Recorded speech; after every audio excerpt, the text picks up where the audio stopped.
Hi అండి అందరికీ.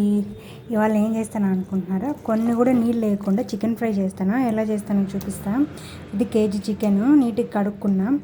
ఒకటి వేసుకుంటూ చూసుకుందాం. దీంట్లోకి కారం కేజీకి 2 స్పూన్లు లెక్క వేసుకుంటాను నేను.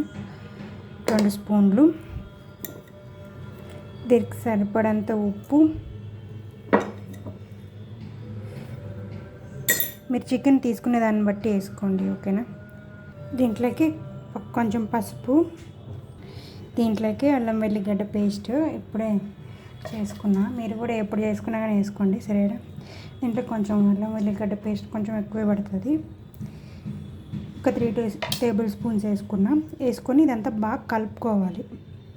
1 కప్పు పెరుగు వేసేసుకోండి. వేసుకొని బాగా కలబెట్టేసుకోవాలి. అలానే కొంచెం నిమ్మరసం. నేను ఇలా బాటిల్లో తీసి పెట్టుకుంటా, అందుకే అట్లా చేసిన. ఇది బాగా కలుపుకోవాలి. దీంట్లోకి కొంచెం నూనె వేసుకొని కలుపుకోవాలి. ఇలా చికెన్ అంతా బాగా కడుక్కొని ఇలా మసాలాన్ని పట్టించుకొని ఇలా రెడీ చేసుకోవాలి, సరేనా? ఇలా పెనంలోకి కొంత నూనె వేసుకోవాలి. నూనె వేసుకున్నాక దీంట్లో ఇది ఉంటుంది కదా, 2 లవంగాలు, చెక్క, 2 బిర్యానీ ఆకులు, 2 వేసుకోండి. వేసుకొని బాగా ఇవి వేగిన తర్వాత ఏం వేస్తానో చూపిస్తా.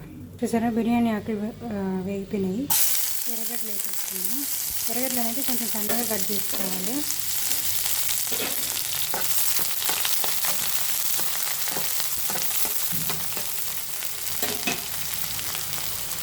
ఇప్పుడు దీంట్లోకే పచ్చిమిర్చి కూడా వేసేసుకోవాలి. వేసుకొని ఇవి కొంచెం గోల్డెన్ బ్రౌన్ వచ్చిందాక వేసుకోవాలి. కొంచెం బ్రౌన్ కలర్లోకి మారినాయి కదా, ఇప్పుడు టమాటాలు వేసేసుకున్నాం. టమాటా కూడా సన్నగానే కోసుకోవాలి.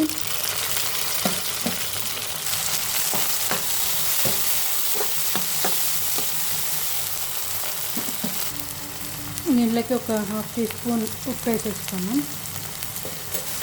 దీంట్లో కొంచెం 1/2 స్పూన్ ఉప్పు వేసేసుకొని కలబెట్టేసుకోవాలి.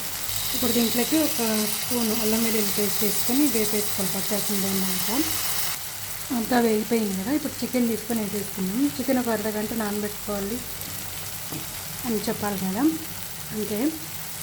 ఇప్పుడు ఈ చికెన్ అంతా వేసేసుకోవాలి. చికెన్ వేసేసిన తర్వాత ఇవన్నీ చికెన్లో నీళ్ళే. ఇవన్నీ చికెన్లో నీళ్ళు వచ్చేసిన తర్వాత మూత పెట్టేసుకుంటే చికెన్లో నీళ్ళన్నీ బయటకు వస్తాయి. వచ్చి అలానే చికెన్ అంతా బాగా ఉడికిపోతుంది. చూసారా, నీళ్ళన్నీ అయిపోయినాయి కదా. ఇప్పుడు ఒక 1/2 స్పూన్ గరం మసాలా వేసుకోవాలి. కొంచెం కసూరి మేతి వేసేసుకోవాలి. వేసుకొని బాగా కలబెట్టుకోవాలి. ఈ టైంలో ఎక్కువ కలబెట్టద్దు. కలబెడితే ముక్క అనేది చేతురైపోతుంది.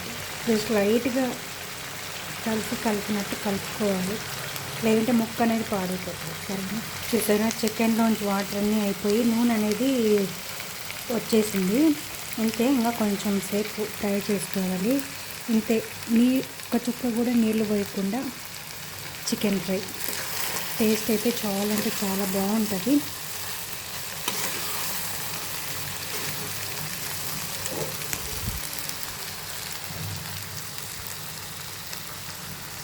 Finally chicken fry is ready. చూసారా, కొంచెం కూడా నీళ్ళు వేయలే కదా. నీళ్ళు వేసింటే ఖచ్చితంగా మీకు చూపించే ఉంటాను. ఖచ్చితంగా నేను నీళ్ళైతే పోయలేదు. ఫస్ట్లో మసాలా అయితే కలుపుకున్నానో అదే. చికెన్లో ఏ వాటర్ అయితే వచ్చినాయో దాంతోనే ఉడికింది. ఇప్పుడు ముక్క ఎలా ఉడికిందో చూపిస్తా, సరేనా? కాలిపోతుంది.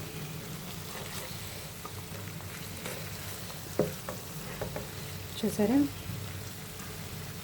చాలా సాఫ్ట్గా, అట్లా అంటే ఊడిపోతుంది. చూడండి, అంత సాఫ్ట్గా ఉడికి.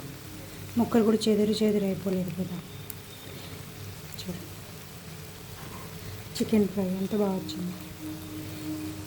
Finally chicken fry ready. మీకు ఈ వీడియో నచ్చినట్లయితే చేసుకొని తిని ఎలా వచ్చిందో కామెంట్ చేయండి, ఓకేనా? మా చికెన్ ఫ్రై అయితే రెడీ అయిపోయింది. ఈ వీడియో కానీ మీకు నచ్చినట్లయితే సబ్స్క్రైబ్ చేసుకొని, లైక్ చేసుకొని, కామెంట్ చేయండి, ఓకేనా? అలానే సబ్స్క్రైబ్ కూడా చేపియండి మీ ఫ్రెండ్స్తో వాళ్ళతో.